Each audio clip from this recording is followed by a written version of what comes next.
Support for this podcast comes from Bryn Mawr Communications.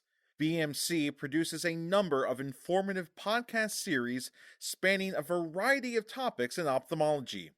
Discover a new show at itube.net/podcasts.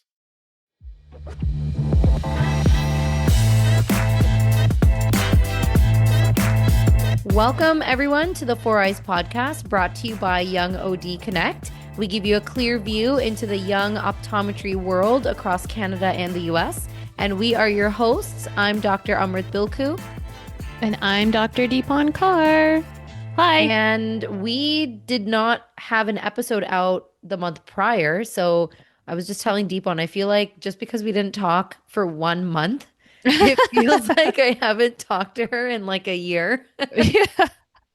It feels weird. Like, yeah. It's like that true friendship where like we don't have to text each other every day. We just log on when we know we have to record.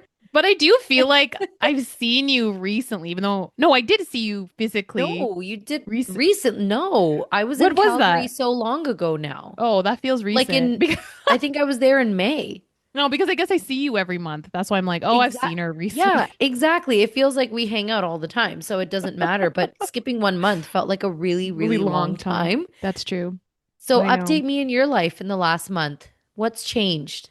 What has changed in the last month? Well, now it's getting colder in Calgary, Alberta, but not as cold as you guys. Don't you guys have a winter storm right now, all the way in the East Coast? Yesterday was Sunday. That was the first snowfall of this winter.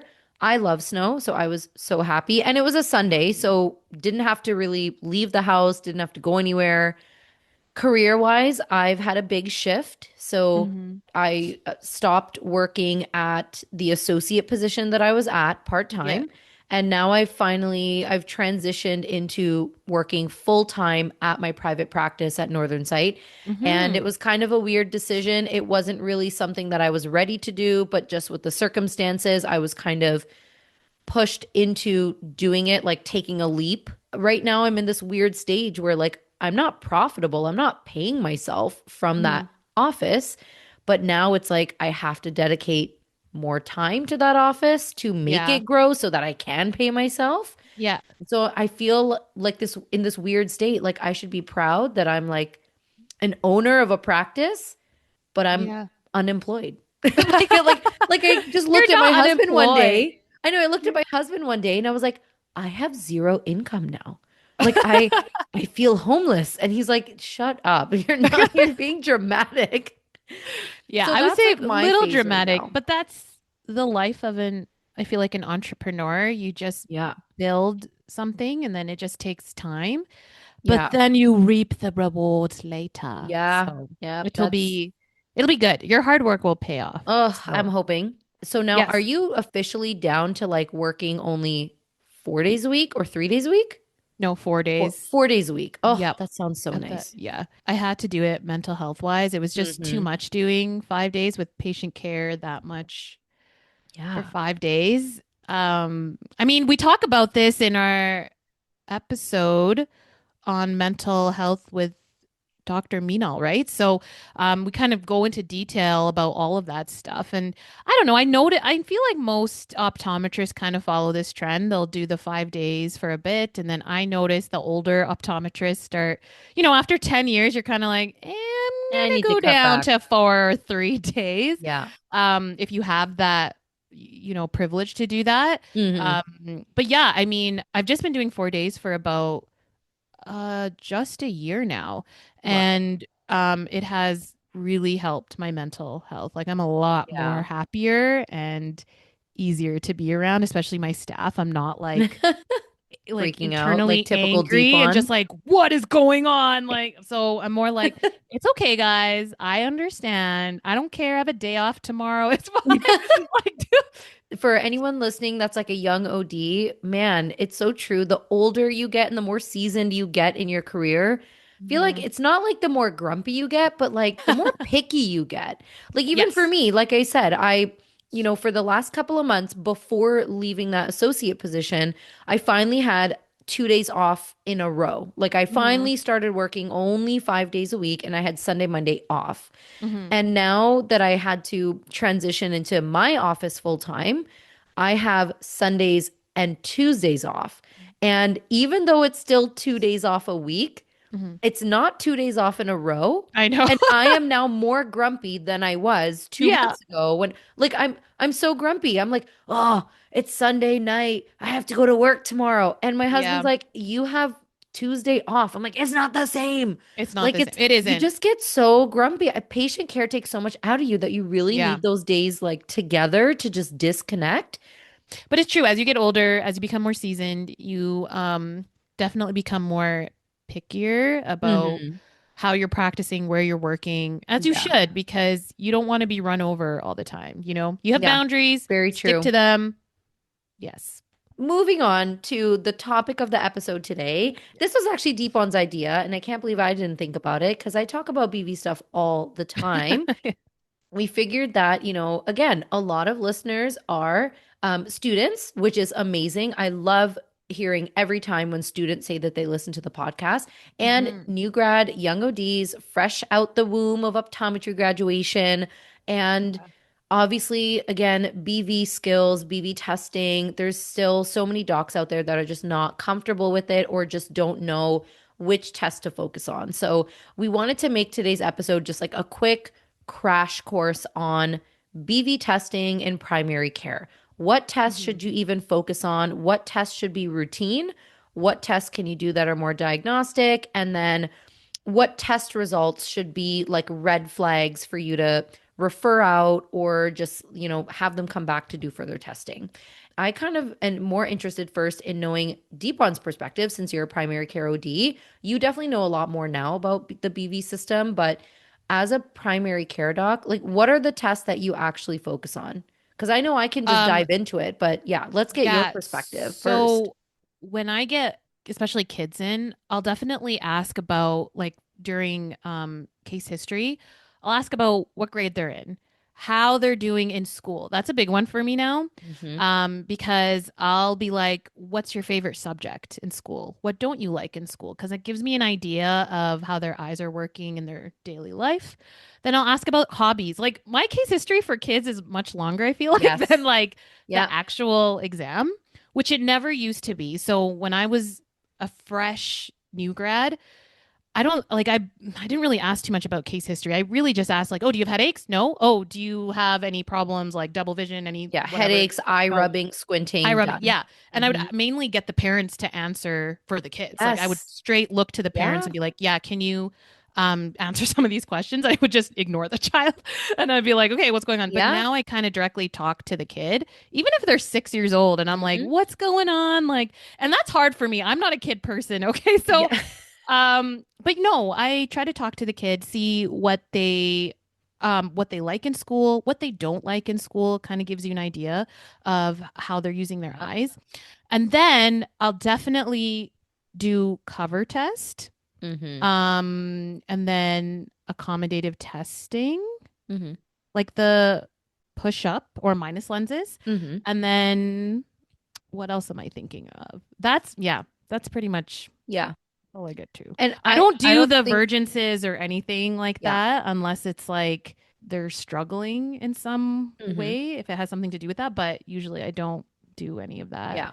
So, yeah, mine is very, very small. So, I think yours accommodation, is a very fair cover answer and test. pretty normal, right? For Yeah. like what a lot of primary care docs will do. And for new grads, like again, we've talked about this many times that most of the job opportunities that you will get, in your first year out of school are probably going to be settings where it's more high quantity, high volume of patients. So your eye exams are shorter, right? You have to be Mhm. quicker.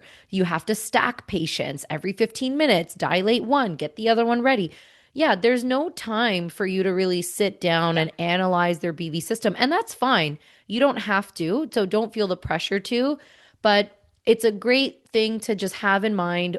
What are the, basic tests that you should be doing to screen on everyone? Hmm. When should you stop and really start to evaluate? And then, like, when to refer, right? If you're not comfortable dealing with what you see, or when should we be more concerned that it's something else? First of all, case history, that's amazing because I would say that is kind of doing a bit more of a BV evaluation when you're asking kids and teenagers more questions just about school. And Yeah. I think a huge tip with that is if you're not comfortable with kids or in general, you just don't, have a good vibe when kids come in the room or you don't know how to really connect with them, you just ask them those questions because, first of all, they are distractors.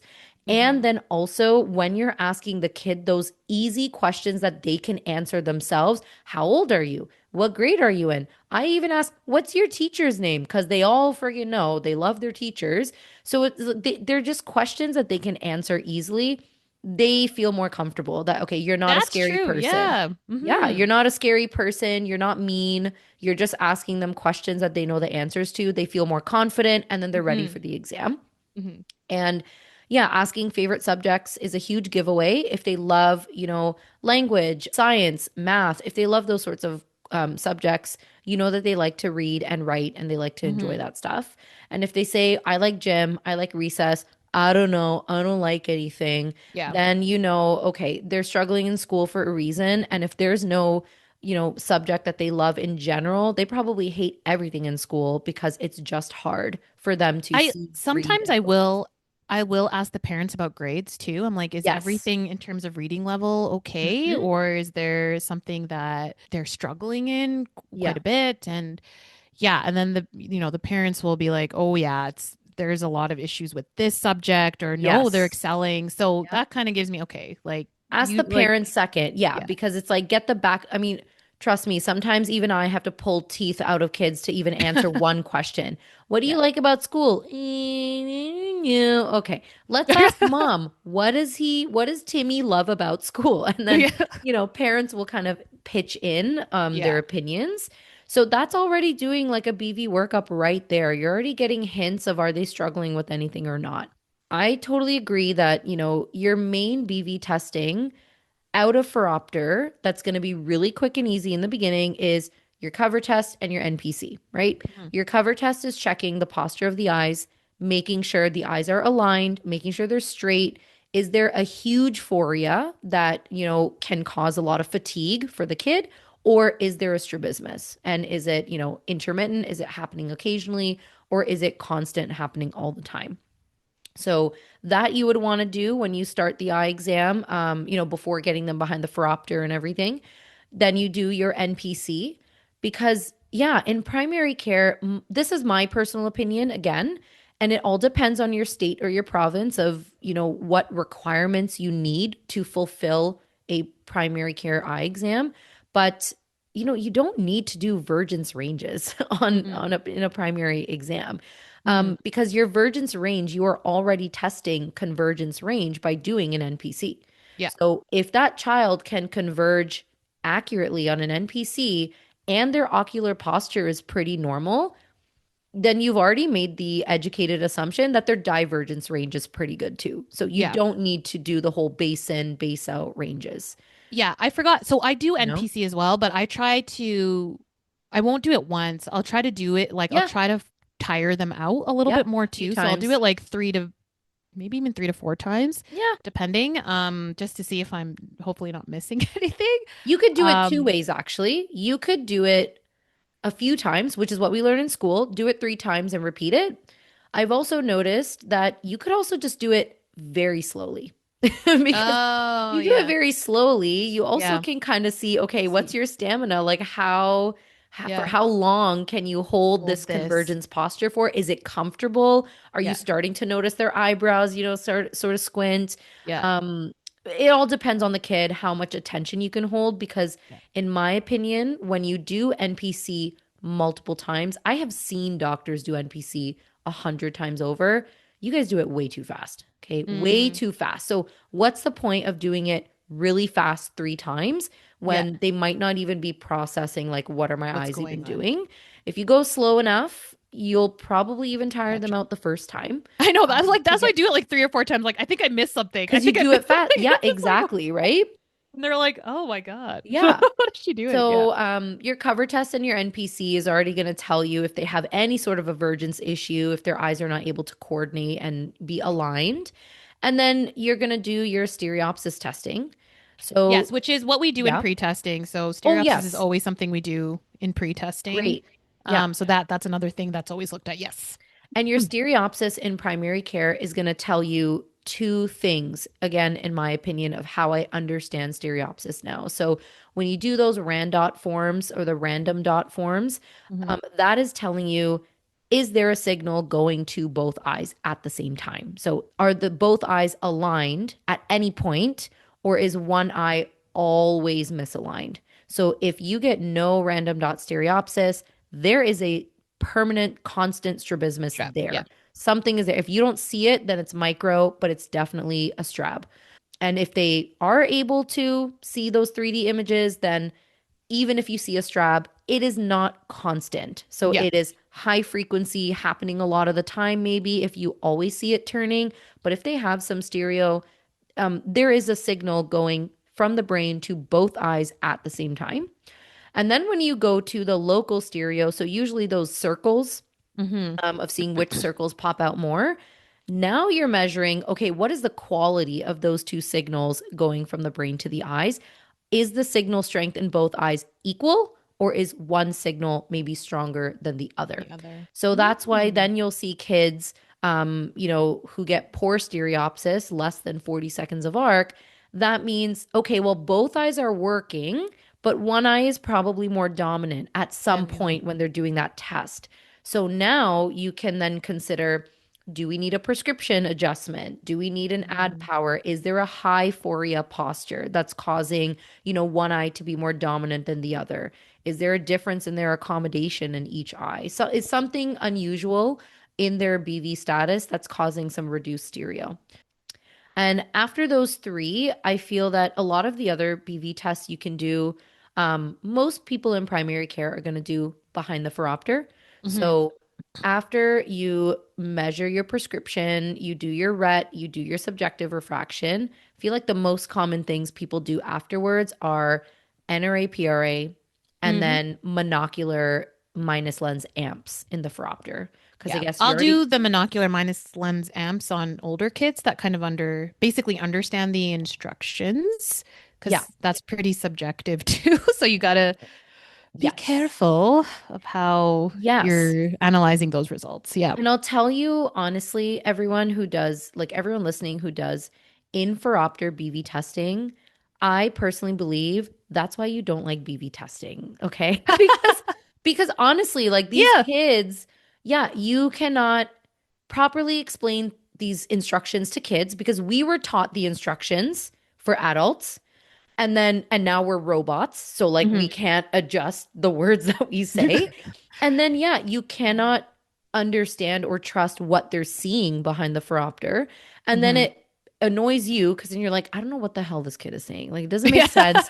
And then they're taking forever. And then you're like standing there like, oh my God, just pick something. Yeah. So in my honest opinion, that's why I don't do any in-phoropter testing anymore. Yeah. Everything is actually much, much faster when you do it out of phoropter.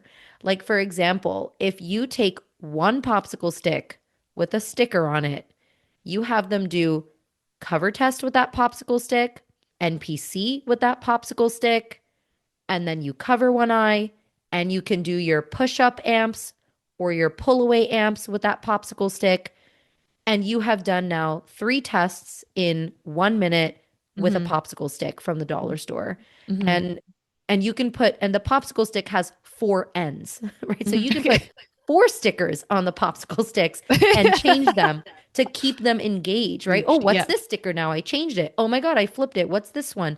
I mean, it's so much faster than doing minus lens amps in the phoropter. That's true. Yeah. Yeah, and the only test that I agree would be nice to do in the phoropter, which is easier, is NRA PRA because Hmm. you're already in the phoropter. The near card is right there. You can do your NRA PRA, which basically measures the flexibility of their accommodative Accommodating and system. virgin system Yeah. together. So how does their accommodation and their convergence or their divergence work at the same time? But again, if you want to try just doing everything out of phoropter other than your subjective refraction, you can just grab those ±2 flippers, Mm-hmm. grab the near reading card that they already, had looked at before, Mm-hmm. show them like the 2040 line of letters, or if you have the cards that have like the words on them, just put those flippers over both eyes, flip once, flip twice, one more time each. Can you make these letters clear? What do you see? What letters can you read? Yeah. That is your NRA PRA out Ooh, of that's phoropter. faster. Yeah. Yeah, it, No, it could be faster if you just, you reach over after that popsicle stick is done. You've done cover test, NPC, monocular amps. You put that popsicle stick down on your desk. You grab the reading card and your flippers, and yeah. you have them hold the reading card, put the flippers over both eyes, one side, read those letters for me, and then halfway while they're reading them, flip the lenses and And see it's if they better to still do it go. at plus and minus two. ±2, yes, for pretty much most kids under, like under teenage years. Mhm. Once you're a teenager around, 14, 15 years old, you can go to a ±150. Yeah. But still, that plus and minus flip is measuring their accommodative vergence facility. How Yes. flexible is it? So you're doing the same test. And if they pass with flying colors, they can see clearly, they can read clearly, you are done all your BV testing right That's there. true. I mean, you're That's it. right. All the infropter testing I do, I'm like, I hate these Like you people. you don't look forward to it. I hate it. I No, did NRA because I'm PRA like, for so long and FCC. I loved doing FCC like 2 years ago. I did FCC on everybody. Now I do MEM retinoscopy. So it's the yeah, same sort of concept. But man, yeah, in the phoropter, it's just so much talking in the phoropter, yeah. And explaining the tests and I feel like kids don't, if they're not looking at you, they're not paying attention. So when you Mhm. have them in the phoropter, they're like, what is she doing? What's happening? What's going on? And then you explain the instructions and they're like, huh? Yeah. You're like, I hate you. Please just get me through Yeah. it, And of course, please. I mean, I think, yeah, teenagers are easier to just, Hmm. sit them behind the phoropter. But that's it. That hits all of your major BV tests to just screen them and see is anything wrong. Okay. I personally do not measure ACA ratio. I have a lot of Oh my OD. God. I I don't even remember know. what that is. I have a lot of ODs No. DM me on Instagram and ask for like help with cases and stuff. So they'll be like, I got this ACA ratio. Like, how do you measure it? And what do you? And I'm like, girl, I don't freaking care about ACA anymore. Like, if you are measuring an ACA ratio, you are now doing more like investigative BV stuff. Like, you do Yeah. not need to waste your time doing that in a primary care eye exam. Again, because I think my philosophy has just changed now. The concept of ACA is to understand how many diopters of a prescription do I push in someone that will change their phoric posture, right? Like that's what it Sure. is. I That's must have yeah, blocked this out. I'm like, I remember suppressed ACA. I'm just like, suppressed all these no, things. just gonna. I mean, all of our listeners probably know ACA more than us Yeah, because you guys are all like freshly graduated. But yeah, ACA I basically know. means how many diopters of, plus or minus can I put in front of this eye to change the ocular posture by how many degrees? Mm-hmm. So, yeah. So, how Sounds many, familiar. Yeah.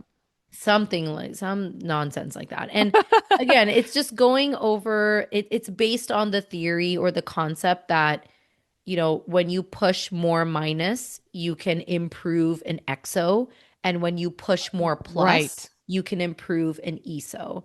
And Mm-hmm. again, if anyone follows my content and knows how I prescribe or has seen and heard my cases, I don't believe that is the way to prescribe to straighten out eyes anymore. Mm-hmm. That's you trying to mechanically manipulate their eye posture by just pushing higher prescriptions. Yeah. So either way, but I don't judge anyone who does the ACA. I mean, it's still valuable information, but not something you need to do in primary care. Vergence ranges, prism range, Risley prism, get out of here. Get it out. No, No, I know. you If don't anyone need it. comes to me and they're like, "Oh, did you check the ACA ratio?" I'm gonna be like, Who? "What? Refer." Like, Yeah, right. who? So Yeah. in terms of testing, honestly, when we summarize it that way, I hope it sounds a little bit more quick and easy to just do all those components in a quick 5 minute like part of your primary care eye exam. Yeah. If it's out of phoropter, I promise you it will be so much faster.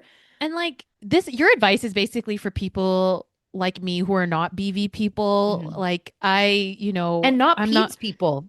yeah, Yeah, I'm you're not a not a peds peds person. You're person. not. Yeah. I'm not a BV person. So I'm just trying to figure out, okay, what's going on with this kid or whoever, and Yeah. if they need to be referred, then that's what I'm going to be doing next. But of course, if you are more interested in BV and Hmm. you're in primary care, yeah, investigate further, do that ACA ratio, do Yeah. those Risley prisms, Yes. do it, see what you get. But this is for like people who are like, okay, BV's not my thing, like me. And it's like, okay, what do I need to do to make sure everything's okay? And if it's not, what do I got to do next to get Yes. this kid successful in life, basically? Yeah. Yeah, exactly. And so, yeah, what do you, I guess, actually, Deepon, I want to know what do you do if something is abnormal? Like, if Refer. you're, honestly, it should be that easy, right? Refer. Even No, refer within dude. your own clinic. Like, Yes. we Well, all work yeah. in clinics with multiple associate docs. Like, Mhm. there are other docs there. Your kids can always come back to the clinic for a follow-up for a second opinion with another associate doc. Like, Mhm. if you know that someone in your clinic does like peds or they like BV, you can ask them questions, bring the kid Well, in. so I now work with another OD who loves peds, loves BV, and I will Thank refer God for you. everything to her. And she knows that. So if Yeah. I mean, like any kind of um exotropia eye turn, if I'm just feeling very like, okay, uncomfortable, and I think my prescription is not changing anything, Hmm. I'll refer the patient to this other doctor. Yeah. Yeah. And I trust her. Like she sends me reports back and stuff. So Hmm. we have a pretty good relationship, which is nice. And then anything accommodative though, you know what, I'll try to work on those on my own. Like I'll try to do plus lenses, see Yeah. how they're working that. I'll do follow-ups with that. But even then, if the follow-ups, like if there's some possibly amblyopia that's taking place and I'm like, okay, Mhm. this isn't getting better, Yeah. whatever I'm doing is not changing the status of this Hmm. patient, then I'm referring to this Yeah. other doctor. So yeah, I mean, and if you don't have that with anyone yet, I would suggest, I'm sure there's an OD that loves peds, that loves BB that's near you. Just have to find them and And look not for even, them. yeah, and you don't always have to refer. I know that that's where Deepon and I are really big supporters of, internal referrals to like other ODs. Like, we should be supporting our colleagues. We should be, Oh, yeah. referring all the time. I But if honestly you, don't refer to ophthalmology for any eye turns half the time. Like yeah, most of the time. yeah, Even like if the support our patient own asks for it. profession. Yeah, Yeah. I'll get them to see this peds optometrist first, and I'm like, if she thinks it's necessary, she'll Hmm. do that. But I will always be like, let's see what she says Yeah. first, and then the decision can be made from So there. But yeah, that's one of my big tips for you guys listening that you don't always have to feel the pressure to refer because I know a lot of people don't want to do that. Also, if you're an associate, you're working for an employer or like someone who's hired you and that practice owner might also feel a little, why are you sending this patient out mm, when like you can handle it here? Like we don't want to lose business. We don't yeah, want to lose a patient, right? 'Cause that all that political stuff does get in the way sometimes of yeah, how we make clinical decisions, unfortunately, but it's hmm, true. And so even if you don't want to actually refer and you see some BV finding that you're like, I tried my own prescription, I tried adding plus or adding prism, and hmm, I don't know, it's not really getting better, call a BV doc, text a BV doc, DM them on Instagram. Like you must know somebody that likes BV and that loves it. just message them and schedule your patient back for a follow-up to be like, Hmm. I'm going to consult with another doctor. I've done that for glaucoma Hmm. because I know I should have the confidence enough to manage glaucoma without crying. And and so when I see a patient with glaucoma where I'm like, okay, their glaucoma this is not severe. This is not terrible, but I really don't know, like, should I prescribe drops? Should I send them for SLT? Like, what should I do? Sometimes I'll have them come back for a follow-up and I'll be like, I know a really good glaucoma optometrist.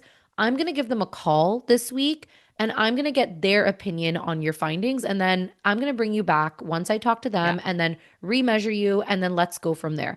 And patients love that because then Yeah. they think, wow, this doctor is going to go home after work and still think about me or think about my kid and consult another special doctor to like get a second opinion.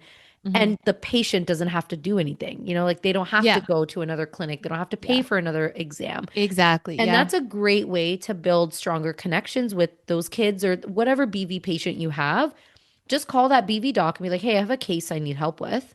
Hmm. And, what do you recommend? What should I test? What should I try? And then you try the recommendations when you have them come back for a follow up. And I've done that so many times for people.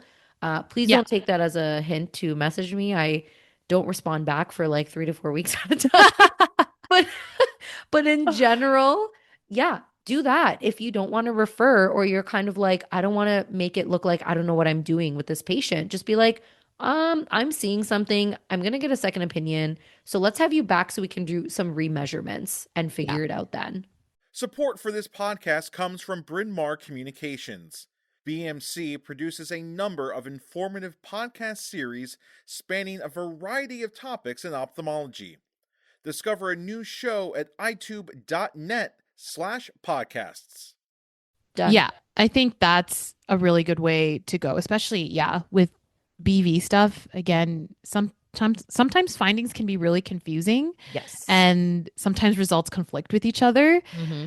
And you're like, I have no idea what's Yeah. going on. And sometimes you just need a moment to think about what the results actually are, which Mm-hmm. is fine because again, we're in primary care.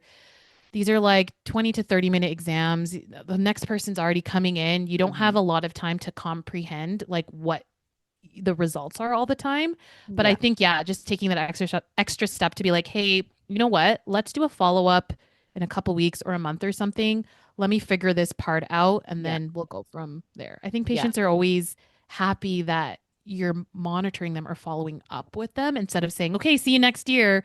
Hopefully things work out. And you're just Yeah. kind of like, well, I just left them to be on their own. Right. Yeah. So, yeah. And I kept debating if we should spend time on this episode going through what to further investigate when you see a BV finding that's abnormal. But just like you said, Deepon, like I don't think that's an easy episode to go through No, because there yeah. are 100 different BV issues, like what eye muscle is moving out, which eye is doing this, and what eye is not focusing. There are so many BV issues out there. I don't want to go through all of them, but Mhm. what I would recommend are some easy ones that you can Mhm. try to fix yourself, or just try to, help out in Yeah. primary care.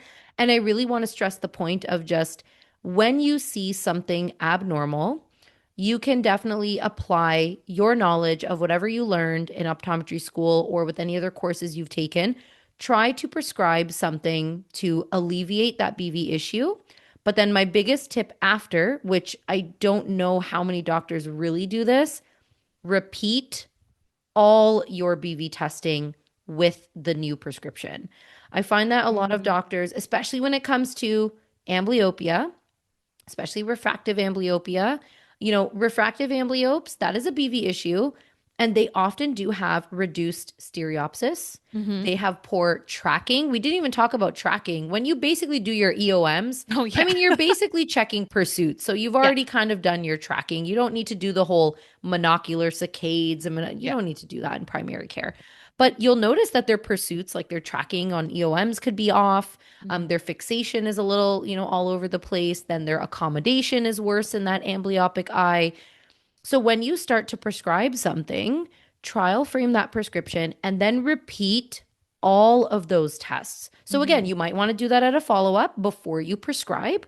Check the stereo again and the EOMs and the cover test and the NPC and the amps. Like Yeah. check all of it because you might notice maybe an improvement in like one BV finding, but then maybe you've changed some other status in the eyes, right? Hmm. So especially when we prescribe, plus lenses, Hmm. for things that, you can prescribe plus lenses for things like accommodative insufficiency, even a poor NPC. You Hmm. can definitely try to prescribe some low plus lenses, maybe like plus 0.5 or a plus 1.0. But then again, repeat those tests and Yeah. see how much improvement have you given. And if you're going to give extra plus for near, check everything else too, just in case. Is there any, did you change their cover test posture? Are Hmm. they more ESO now? Did they become EXO now? Like too much EXO? Yeah. Then you can finagle your prescription a little bit more. You can like kind of like reduce it, increase it. You can kind of like tweak it around. Yeah. Because I find that a lot of docs don't repeat their testing and then No, I just don't go on a actually. whim. So that's something Oh, I yeah. probably should do. I'm like, oh, great. You can see better. Any problems? No? Yeah. Good. We're on the right path. So, Even but for no, like that's true. You accommodative could definitely insufficiency, repeat it. that's such a common one, right? Like Yeah. we know that with AI, adding plus can help. But then how much plus? Are you just giving plus to improve their amp measurements? Because Mm-hmm. now what have you done to their NPC? What Yeah. have you done to their cover test? If you've improved all of that, then you can be like, hell yeah, we're going to give you this prescription. And you can Yeah. feel so confident. But now, if you've improved their amps and then all of a sudden they become this like large EXO because you've given like plus 150 of an Hmm. ad, then you're like, okay, shit, I need to Yeah. like tone it back now because I can't have one finding good and then the other not. Yeah. Um, so I would just recommend, I'm not going to go into details of how to prescribe. I have a whole 10-hour course on that. And there are other BV docs who have courses on that. Yeah. But whatever you prescribe, remeasure all of your BV tests. And yeah, you could do this, like you said, at the follow up. This is not all obviously in one test because they would, you can trial frame them at the follow up, Yeah. see how it goes. But no, that is something I do not do and I should do. Repeat the Hmm. BV testing when they update their prescription to what Yeah. they give them. Yeah. That's a really good point. When to refer for like a neurological issue for a BV finding. Mm. I find that that's a tough one, especially for kids that have ESOs, Hmm. kids that are developing a strab, adults that have developed a strab, nystagmus situations. If you see a kid with a nystagmus or an Oh adult, you're like, oh God. my God, what the hell am I doing? Yeah. Tips for nystagmus. I still remember this because I did a lecture on it during residency, but I'd say like the big red flags of any nystagmus in a patient would be, first of all, if it's a vertical nystagmus, because it's just not normal. Hmm. So if you see a vertical and the patient's like not complaining of anything, just really ask those questions like, do you know you have this? Like, has somebody already, have you already been evaluated? Because a vertical or oblique, like torsional nystagmus is Yeah. weird. And then also, of course, if the patient notices their world shaking, because Mm. a congenital nystagmus, from infancy, your brain adapts to that. So your world does not shake side to side. Hmm. But a new onset nystagmus, that's not normal for your brain. And so when your eye is shaking, your fixation is going side to side. So it Yeah. literally looks like the world is moving. So that would be very abnormal. And you would want to send for a neurological workup, just in case. I feel like and then obviously if they have neurological symptoms with it, right? Any change in their speech, any change in headache patterns, any seizures, any numbness, tingling, anything like that. But I find that for nystagmus, those are like the top three, I guess you'd want to really think about. There are Hmm. other red flags for like a neurological workup, but those would be my top three recommendations in a primary care setting. Um, Yeah. it's so funny. I had a nystagmus patient today and last week, and I haven't seen Oh. one for like years. And I'm like, oh my God, are you normal? Are you normal? No, I think the last time I saw a nystagmus case in a kid was in when I did my mission trip in Mexico. And it was a That was a long time ago. torsional. Yeah. Because it scared me because it was Yeah. a torsional oblique one. And I was Yeah. like, um, I'm like, Yeah. you gotta see some Yep. like Get it neurology. ruled And I out. think the parents, like when we were translating, the parents were like, "Oh, he's had this for so long," and I'm like, "Has it ever been checked?" No, and I'm like, "Yeah, we Yeah. gotta." And he didn't need glasses; like he could still see okay, but he was just like when you looked at him, his eye would just go Yeah. like Turn. vertical or side to turn right. And Mm-hmm. I was like, and I remember all of us were like, "Oh my God, what's going on?" So. Yeah. I never knew what ended up happening with him. We did send a referral, but I was like, oh my God, if I ever see this in clinic, no. Like, Yeah. Yeah. And no. again, I mean, if the patient's already said they've had a neurological workup or oh, I've had this for years, like, Yeah. I've seen doctors, no one's, said anything, fine. I mean, you can still cover your bases, be like, I'm still gonna make that neurological workup. Yeah. But at least if they're aware of it, then I would say not as big of a deal. But those would be my top three red flags for nystagmus. Red flag for strabismus, of course, would be new onset diplopia with it, because then of Mhm. course okay, this is acute, this is not long standing. And especially if it's affecting like their balance and their coordination, you want to look for any neurological or muscle restriction. So when you see someone with a strabismus, new onset, what you want to do is you want to do your versions, which is basically your EOMs, but you're not doing it in just the H pattern. You're doing it in all 9 gazes. You're Mhm. just seeing, okay, in every extreme gaze, how large is the magnitude of that strab? If the magnitude of that strab is pretty close to being equal in every direction, it's more long-standing, so it's Mhm. not as concerning. If the magnitude of the strab is changing in different directions, and so you get more than a 10 diopter change in the magnitude in any direction, it's more acute, or there's Mhm. some sort of like actual restriction going on. Like Yeah. it's not a Okay. That makes sense. developmental strab. It's like, no, something is physically or neurologically bothering this eye muscle for it to Yeah. be pulling or restricting in one One direction way. more than Yeah. the other. So that might trigger you to then assess, okay, is this now like an actual neurological issue or a muscle issue? Um, We've all learned about monocular ductions where like, they take the little forceps, they grab the conj and they try to pull the muscle. Obviously, we're not doing that in primary care or in B where I'm not doing that either. None of us are doing it. Nobody's doing it.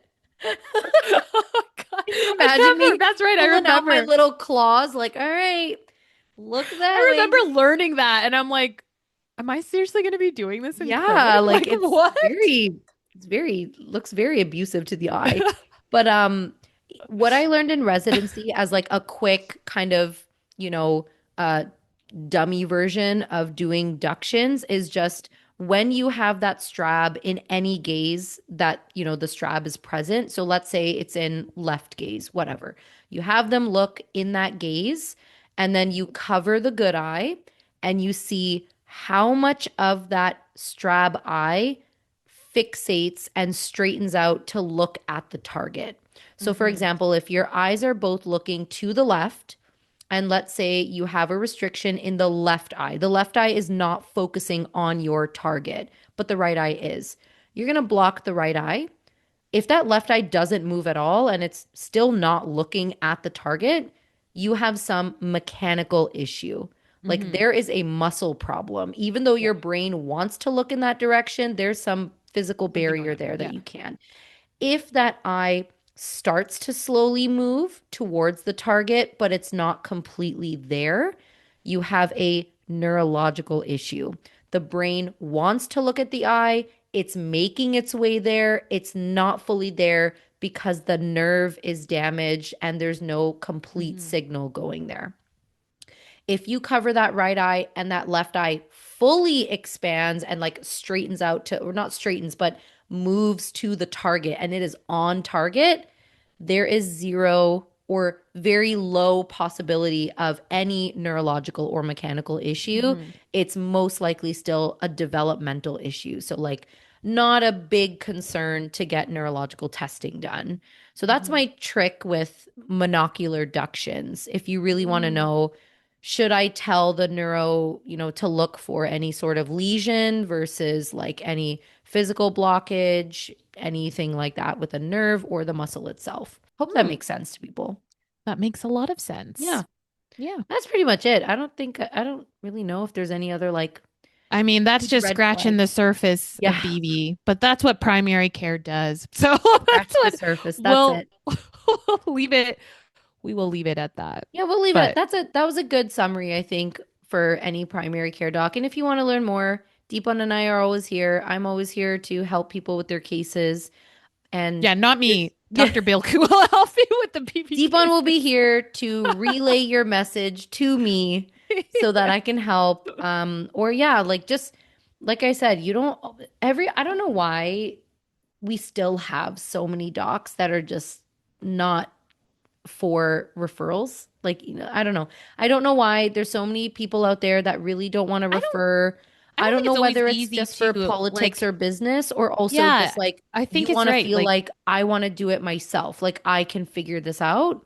I Fine. think the referral to other ODs has to be welcome too. Sometimes you have to jump through a lot of hoops just to get the patient there, and you're like, Yeah. oh, okay, Yeah. what? Oh, right. Well, this is too hard, so I'm just going to refer to ophthalmology because I know they're going to take this patient easily.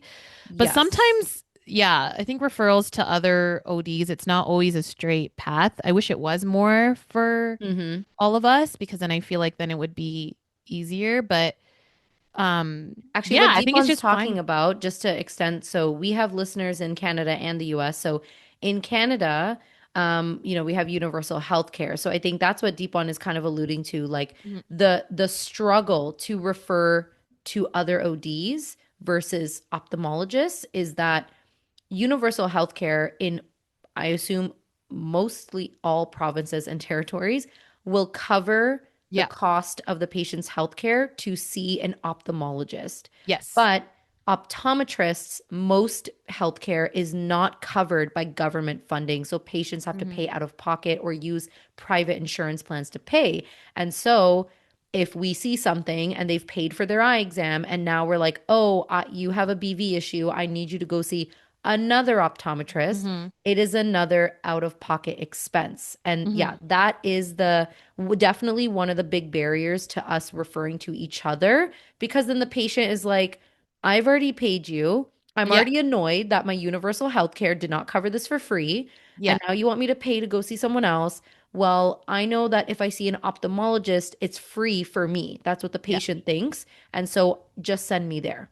Yeah. So yeah, that is a huge fight. I'm sure in the US it's different, but I'm sure like I think you guys in the US have to pay for everything. yeah, In like the terms of, way like- your insurance plans Yeah. like cover like how many eye exams you can have in a year versus follow-ups in a year. I'm sure there's barriers too.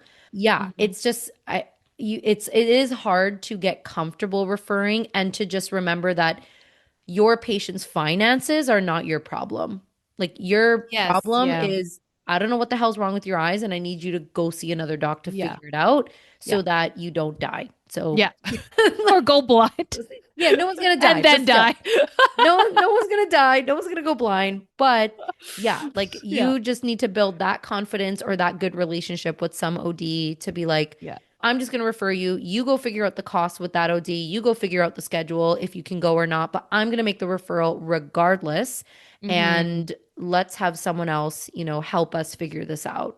If you enjoyed this episode, please let us know through Instagram or email us, or you can always, watch our videos on YouTube. We have them there. But yeah, just let us know if there are any other ideas or topics that you want. We actually did this topic based on some listeners who shared that they wanted some BB tips on our Instagram account. So that's it for today. So thank you again for listening. Thanks for listening to Four Eyes, the podcast series brought to you by Young OD Connect. Be sure to subscribe and follow us on Instagram or YouTube at Four Eyes Optom for more content. And we'll see you guys next time. Bye. Bye.